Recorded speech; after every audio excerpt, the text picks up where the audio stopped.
Good morning. I'm Father Olvera. I'm here with our seminarian for the summer. His name is Tyler Carter. And I'm going to have Tyler tell us a little bit about himself. And we'll just kind of start with what year in the seminary are you in, and where do you go to seminary?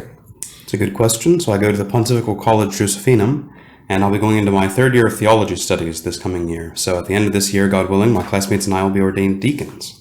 Praise God for that. And, you know, you've had a kind of like a long story for your vocation story. So can you tell us a little bit about your background growing up and, you know, what led you to the priesthood?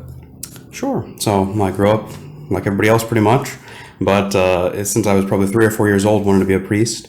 And so I always kind of had that desire and that longing, and used to play Mass growing up.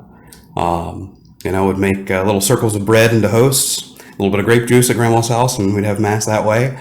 So, and I have an uncle who's a priest, which is a helpful thing. So I don't think he was a direct influence of my vocation, but he was definitely helpful, growing up, being able to ask him a lot of questions and see the life of a priest and how the priest really isn't his own, that he could be called away from family gatherings often to go and minister to people and do sick calls and things like that. So it was a good experience.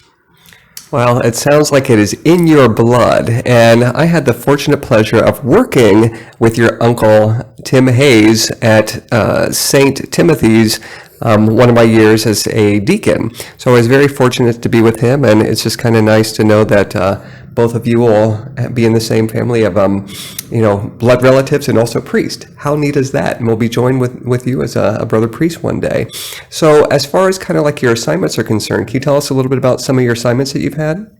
Sure. So I've been at the cathedral for a few summers, and especially during the pandemic, there were multiple seminarians who were downtown. Some were Holy Family, some were at the cathedral. And then from those places, we would help out the Masses there, but then we'd also go out and do service in the community. So when I was at the cathedral, I worked at St. Lawrence Haven, and then the backdoor ministry at the cathedral, where they give out food every day in the morning and in the afternoon. And then also at St. Vincent de Paul, they have a clothing program. So those who are, in need can come and get clothing for job interviews, things like that, or just, if they need new clothes. So those were great experiences. I've also been at St. Francis de Sales in Newark. That was an unofficial assignment, but worked there in the summer and did mulching and cleaning and all sorts of manual labor. Also got to work in the cemetery for a week.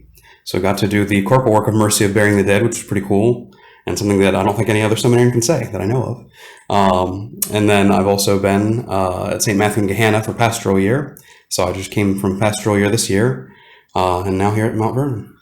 Well, we are happy to have you here, and those are incredibly exciting experiences that you've had. One that I have definitely never experienced myself. Yes, burying the dead, but not actually probably doing it to the extent that you have. And I would also like to ask you probably about personal devotions, like with saints or particular prayers that you have, things that, just kind of fill your spiritual life. Do you have any or can you tell us about some things that you do personally and maybe any recommendations that you may have?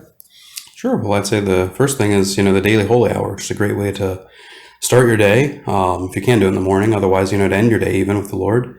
But it kind of focuses the whole day, and brings it all into fruition. Thanking the Lord for all the gifts He's given you and asking Him for blessings on all the things to come. And so the holy hour is, I think, an important way to kind of unwind, and settle in and just rest with the Lord. That's the one thing necessary they talked about with Mary and Martha, just being in His presence. So that's one of the big things. Of course, the rosary, talking to our Blessed Mother, even saying a Hail Mary a day, if you can't do that, it's a good practice. And then some saints that I have devotion to. St. John Vianney is a big one. He's patron of parish priests. He was the first parish priest, so like a diocesan priest to be canonized, not being a religious ordered priest. And then he's actually my confirmation patron. So. Fantastic. And yes, he's a good saint to have. I pray for him from time to time when I have to celebrate the Latin Mass, just because my Latin's not that good. And he had some struggles with Latin also.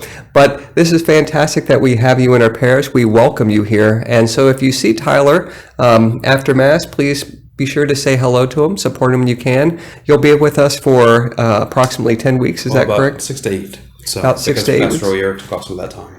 Okay. Well, we welcome you to St. Vincent de Paul and St. Luke, and we look forward to getting to know you a little bit more. So thanks for watching today, and God bless.